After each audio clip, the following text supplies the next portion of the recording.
7월 26일 토요일 큐티입니다. 제목 심판의 날 새 창조를 예비하시는 하나님. 본문 에스겔 7장 1절에서 13절까지 말씀입니다. 여호와의 말씀이 내게 이미 말씀하셨다. 사람아, 이스라엘 땅에 대해 주 여호와가 이렇게 말한다. 마지막이다. 마지막이 이 땅의 사방 구석구석에 왔다. 이제 마지막이 내 위에 왔으니 내가 네게 내 분노를 보일 것이다. 네 행동에 따라 너를 심판하고 내 모든 혐오스러운 일들에 대해 네게 갚아줄 것이다. 내 눈이 너를 불쌍히 여기지 않고 내가 네게 인정을 베풀지도 않을 것이다. 내가 네 행동에 따라 너희를 심판하리니 네 혐오스러운 일들이 네 가운데 나타날 것이다. 그러면 너는 내가 여호와임을 알게 될 것이다. 주 여호와께서 이렇게 말씀하셨다. 재앙이다. 기이한 재앙이다. 보라, 그것이 오고 있다. 마지막이 오고 있다. 마지막이 오고 있다. 그것이 네게 나타나기 시작했다. 보라, 그것이 오고 있다.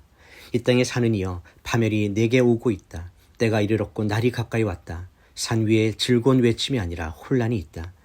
이제 곧 내가 내 분노와 노여움을 네게 쏟아 부으려 한다.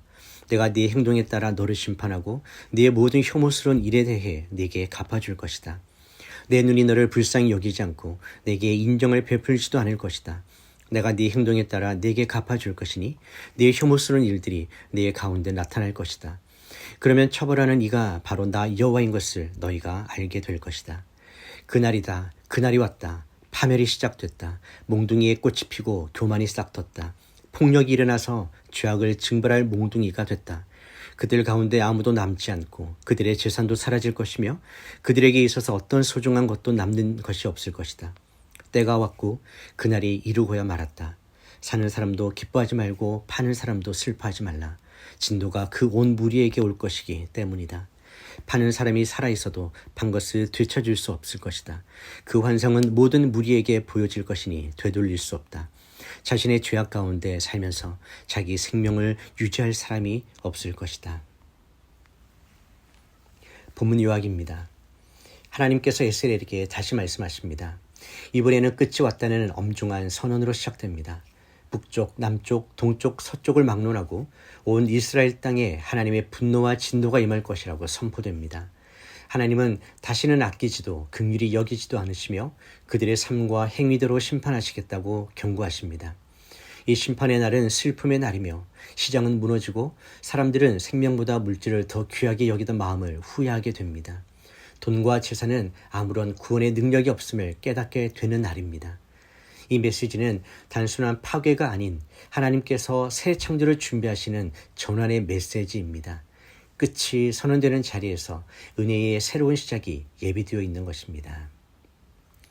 첫 번째 묵상입니다. 하나님이 말씀하신 끝, 인류를 향한 자비의 한계선입니다. 하나님은 오늘 본문에서 끝이 이르렀도다라는 표현을 반복하십니다. 이것은 단순한 역사적 종말이 아니라 하나님의 오래 참으심이 끝에 다다랐음을 알리는 선포입니다. 그분의 인내는 영원하지 않습니다. 죄에 대한 하나님의 공의는 반드시 행해져야 하며 하나님은 자신의 거룩함을 결코 타협하지 않으십니다. 복음적으로 이 장면은 장차 임할 마지막 심판의 예표입니다. 예수님의 다시 오심과 종말의 날, 하나님께서 이 세상의 불의와 죄악을 심판하실 것을 미리 보여주는 것입니다. 지금이 바로 은혜 받을 때이며 회개할 날입니다. 그러나 우리는 이 끝의 선언 속에서 동시에 하나님이 얼마나 참으셨는가를 보아야 합니다. 지금까지 수없이 경고하셨고 기다리셨고 기회를 주셨음에도 불구하고 백성들이 그 기회를 거절했을 때 하나님은 마침내 끝을 선언하십니다. 적용 질문입니다. 하나님께서 나에게 참으시고 경고하셨던 끝의 그 선은 어디에 있었습니까? 나는 오늘을 하나님의 은혜와 자비가 유예된 날로 바라보며 회개하고 있습니까? 두 번째 묵상입니다. 진짜 가치가 드러나는 날이 옵니다. 본문 11절에서 13절은 돈도 소유도 땅도 심판의 날에는 아무 유익이 없다는 것을 아주 생생하게 묘사하고 있습니다. 그들이 피땀 흘려 쌓은 재산은 그들의 영혼을 지켜주지 못하고 오히려 그들이 우상으로 삼았던 그것들이 부끄러움과 멸망의 도구가 됩니다.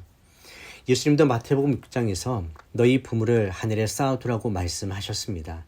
왜냐하면 이 땅에 있는 모든 것은 결국 불타 없어질 것이기 때문입니다. 우리가 소중히 여긴 자산, 명예, 업적이 과연 그날에 남을 수 있겠습니까? 복음은 우리에게 예수 그리스도만이 영원한 기업이심을 선포합니다.